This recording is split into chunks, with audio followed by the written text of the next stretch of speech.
crossing where brave post-Christmas bargain hunters hit the shops as the storm bears down on the city. Boston's mayor declared a snow emergency starting at 3 p.m., imposing parking bans and opening alternate lots. That means there's no parking at Tilio routes in the city of Boston. Now, also 20 feet within the intersection also. Mayor Menino and his department heads huddled at City Hall ahead of the heavy snow. They pushed back trash collection a day, told all non-essential city workers to stay home on Monday, and urged businesses to stagger their start times. I think that we have everything in place. The police, the fire, the EMS, public health, the inspection service, transportation. We're all working together and also trying to work with the homeless also to get them off the street. That was a very difficult storm. In the city alone, the DPW planned to put 500 pieces of snow removal equipment on the road by 9 p.m. But the mayor urged would-be drivers to stay off the street altogether and take public transportation.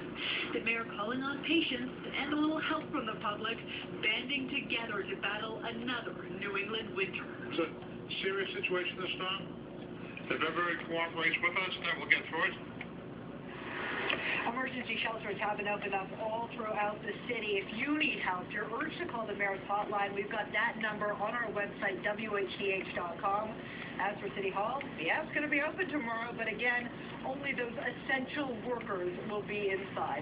Well, live in Boston, Amanda Grace, 7 News 19. Two-pronged storm here. You have the snow, you also have the wind. We have seen a wind gust of 80 miles per hour in Wellfleet, and they're also seeing really strong winds on the South Shore. Yeah, let's check it out right now. They're expecting high tide around 3:30 along the coast. We could see some intense flooding. 7's Jonathan Hall is in Situate. He's actually live on the phone. I think the conditions were so bad, Jonathan. I'm not sure what happened to your live shot, but at least we have you this way. Yeah, it's been tough, Chris. It's been so windy. Our log truck has been rocking back and forth, and the driving rain and snow has played some tricks on our camera. We've seen people in Situate Light testing their courage and stamina, but it's not an easy task to stay on your feet. The winds are powerful. Downed power lines and utility lines are another issue in Situate, as they have been in many towns. We found police keeping watch over a wire lying low over the road. These can be very treacherous. The roads are slick, mostly wet near the coastline. As you go a bit further inland, you can see more snow cover. As we were driving at one point, it sounded like a stick had fallen on the car, and then our photographer, Kurt Hartwell, told me we had hit a dangling power line. Certainly a dangerous situation, but we're okay. Suffered no ill effects. Big problem here, in addition to that fierce northeast wind, will be possible coastal flooding when high tide hits in just about 3.5 hours. Now, the tide is coming in right now. We're at just about mid-tide, and a 3-foot storm surge will be possible in the middle of the night. Certainly not out of the question. So officials here are concerned waves could be splashing over the seawalls. We'll be watching closely at Situate Light.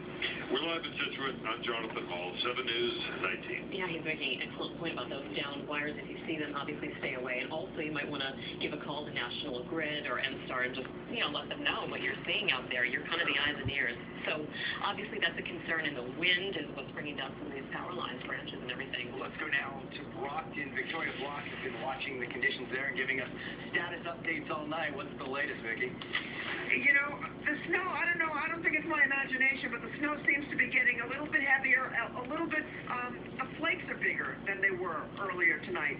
And, I think that by the time everybody starts getting out in the morning, we're going to really start to see what some of the damage is around here, because a lot of the stores are closed right now. A lot of the plows are out on the roads, and that's about it. We have seen a lot of cars out this evening, but around this time they seem to be getting off the roads, and we've been seeing some flashing lights, which we think are transformers, and we know that there are some power outages and have been scattered outages throughout the night. So I think when the storm starts to come down a little bit, we're going to get to see some of the real damage that it's causing. I was really quite surprised to see so many people out on the road, but a lot of them said they either had to get to work or they had to get home. Some of the gas pumps were out earlier because there was a power outage, but then they came back. The plows have been out. These guys said that they're probably not going to sleep for the next 48 to 60 hours. I said, hey, it's good overtime. And they said it's blood money, because it really is a lot of hard work trying to keep up with this kind of a storm. A lot of people checked into the hotel here tonight where we're staying because they just couldn't make it home. Some people were coming from the Rockette show in town. Others were coming from restaurants where they thought they'd be able to make it, and they just wanted to play it safe. So it's been fairly good for business here. But for the most part, people are taking it in stride. I mean, it is New England. They know how to live with this.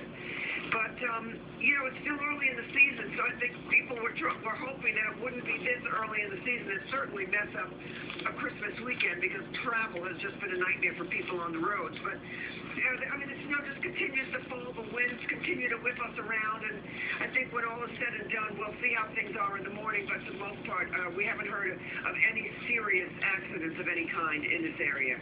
So now reporting live from Brockton, I'm Victoria Block, 7 News 19. Okay, Vicki, thanks a lot. My goodness. Michelle Ellis is at Logan Airport tonight, and she's gauging the conditions there. Michelle, the airport is open, right? But flights aren't going to be getting off the ground until, say, 9 o'clock, right?